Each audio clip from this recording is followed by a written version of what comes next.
Heso Kristo. Magandang umaga po sa inyong lahat. Ang imamungkahi ko pong paksa na ating pagnilayan sa linggong ito ay yung sinabi ng Panginoon. Ang hindi laban sa atin ay panig sa atin. Mahilig tayo na tribo-tribo, pangkat-pangkat, fraternity. Pag hindi natin kasama, mababa ang pagtingin natin sa kanila. Kaya sa unang pagbasa pa lang, sinabihan ka agad. Si Moises, ba't hindi mo sawayin yung nagpapahayag na iba? Sabi ni Moses, lahat sana ay mapuspos ng Espiritu ng Panginoon. Sa Ebanghelyo, sinabi ni San Juan, nakakita po kami ng isang taong nagpapalayas ng mga demonyo sa pamamagitan ng pangalan mo, pinagbawalan namin sapagkat hindi natin siya kasamahan.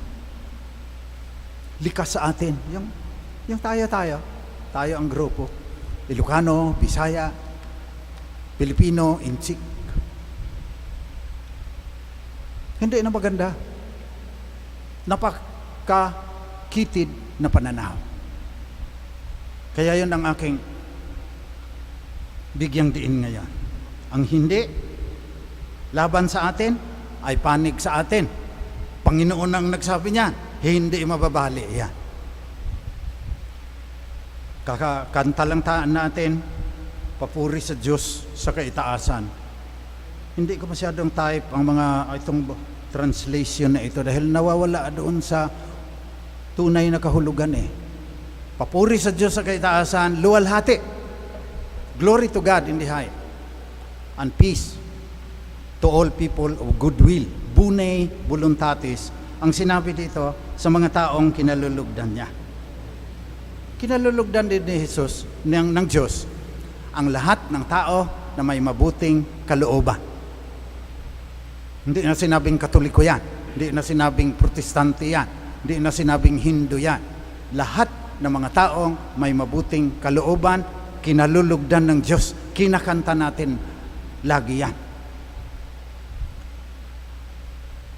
Madali ding ilapat sa panahon natin ngayon sa encyclical ni Pope Francis, Laudato Si, praise be to you Lord. Gloria in excelsis, Laudato, ganon din ang ibig sabihin niya.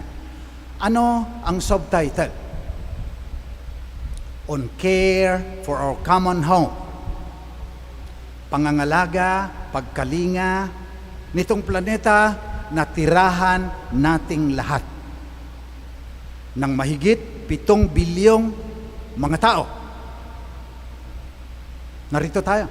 Pag nasira ito, tagilid tayo lahat.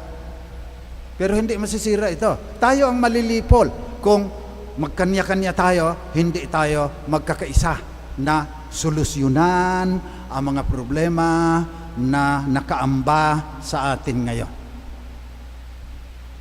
COVID-19. Namimili ba ang COVID-19 na kalingga ka ba? Manubo ka ba? Yakan ka ba? Maranaw ka ba? Katoliko ka ba? Hindi. Kailang magkaisa tayo. Hindi naman pala pinipili. Andiyan yan na nahihirapan tayo.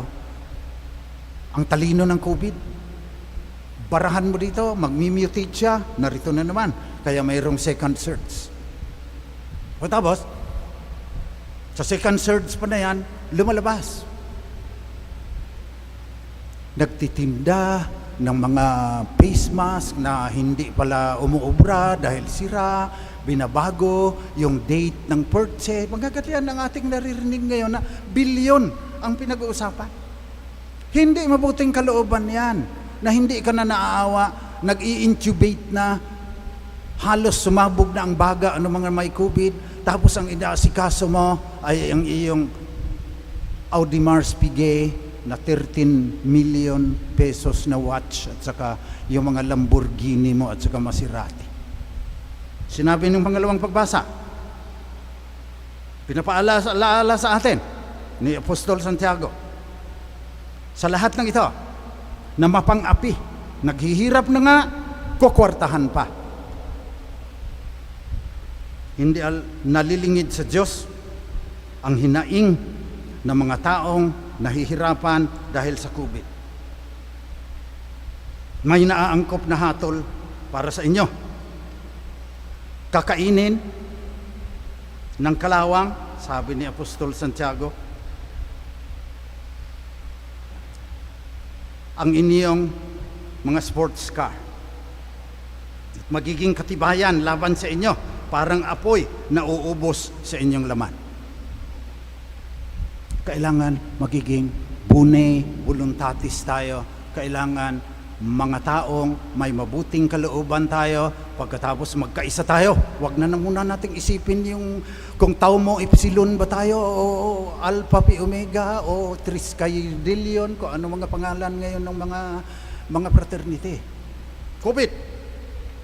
Pangalawa, nakalagay sa Manila Bulletin ngayon, 41.4 trillion pesos ang nawawala dahil sa mga lockdown at gasta para sa remdesivir at saka intubation ng mga COVID patients. Nagsara 40% ng maliliit na mga restaurant at maliliit na negosyo. 41.4 trillion. 30% siguro dyan, akin lang naman ito. Ini-estimate ko, 30% dyan, nakurap. So, alalahanin ninyo, kayong mga kurap, hindi lang sa gobyerno, pati sa mga korporasyon. Kung kailan may COVID, nag-iisip yan sila paano hindi makapagbayad ng buwis, paano hindi mabayaran ng angkop yung kanilang mga empleyado na nag-work from home para may pakain sa kanilang pamilya. May araw din kayo. Sabi ng pangalawang pagbasa. 41.4 trillion. Bagsak ang ekonomiya. Tapos, dadating pa ang climate change. Mahabang usapin po yan. Lagi kong pinapaalaala sa inyo, sinasabi ng mga scientist, mag-google kayo dyan. Nang sinasabi, mas maraming taong papatayin sa mga darating na taon ang climate change, ang pagbabago ng panahon, pagkatunaw ng North Pole at saka South Pole. Kailang magkaisa na tayo.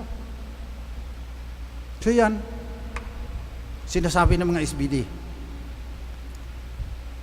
kailangan kausapin ang mga taong may mabuting kalooban. 4 na sektor ang gustong kausapin ng mga SBD missionaries. Divine Word, Kalipunan ng Banal na Diwa, Society of the Divine Word. Paano mangyayari ang pakikipag-usap sa People of Goodwill? Prophetic dialogue. Integrity ka, ganito ang aming pananampalataya. Pero dialogue, especially dialogue of life. Una, kausapin ang mga walang pananampalataya.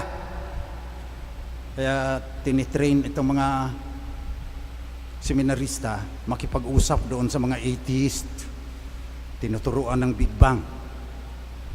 Tinutulugan nga lang ko sa klase, pero sana may matututunan yan. Kasi trabaho ng SBD ang makipag-dialog sa mga taong walang pananampalataya o nawalan na ng pananampalataya.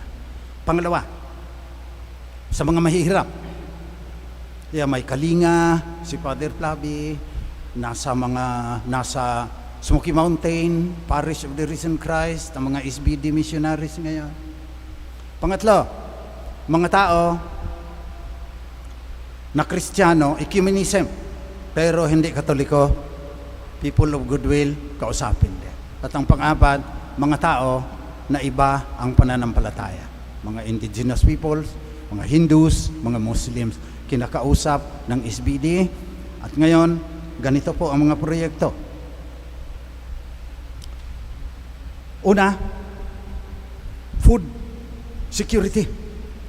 Kailangan magkaisa tayo para matiyak natin na may kakainin ang mga Pilipino, lalo na tayong nasa kalunsuran. Pag hindi nakarating sa atin, yung mga gulay sa Trinidad Valley, Central Luzon, mamamatay tayo sa gutom.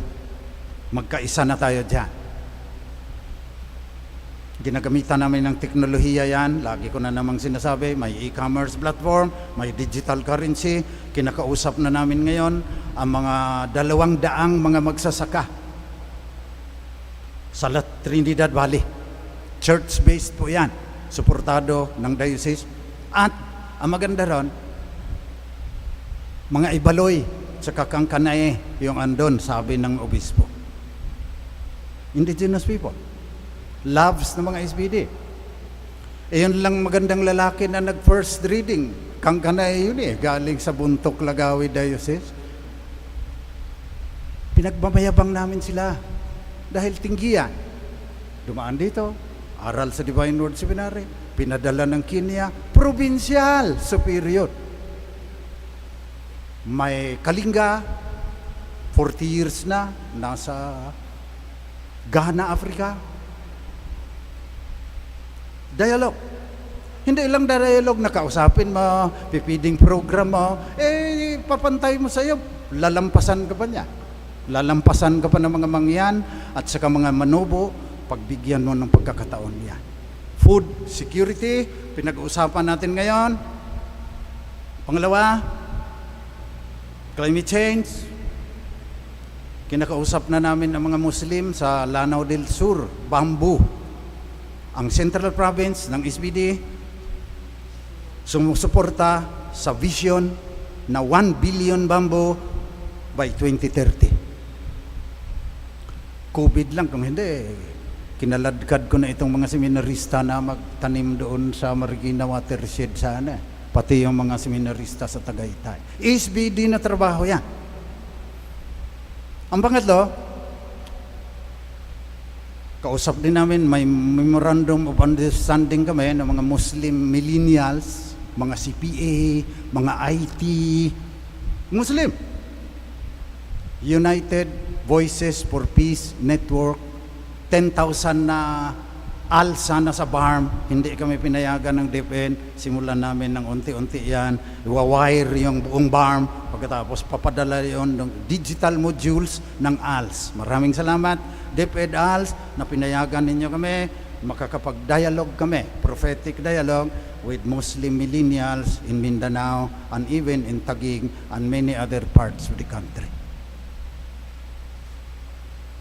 Huwag ninyo silang pagbawalan. Sapagkat, ang hindi laban sa atin ay panig sa atin. Yun ang nais nating pagdasal ngayong linggo.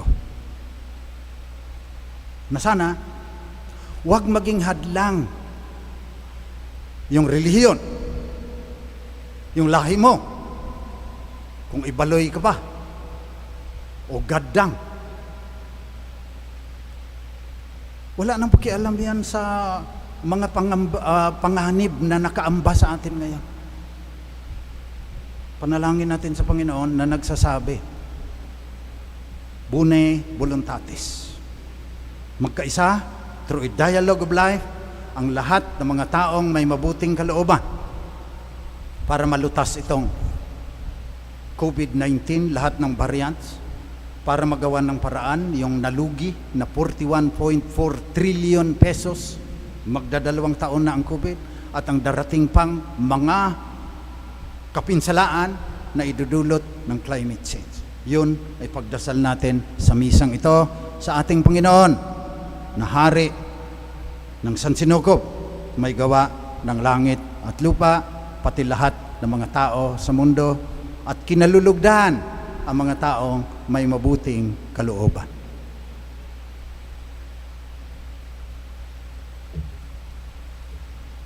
Magsitayo po tayong lahat. Pahayag natin